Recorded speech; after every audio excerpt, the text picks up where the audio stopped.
The old girl is cold. Let's see if we can get it started up. Been sitting for a few weeks. Let's see what happens. Here's a cold start for you. It is, I don't know, 20 degrees out right now. The wind chill of 10. I don't know. I gave her a couple pumps. Old 300 straight 6, 1986 Ford F150.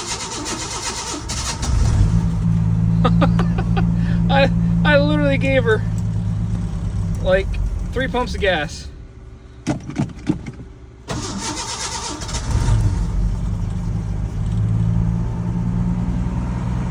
Literally, cold start. No temperature whatsoever in that engine. I can put my hand on the exhaust. Whoop. Wow, exhaust manifold. How about that?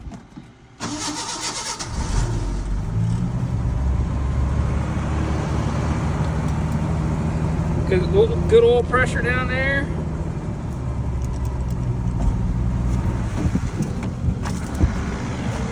Nice. She's alive. Can't kill an old Ford 300 straight 6.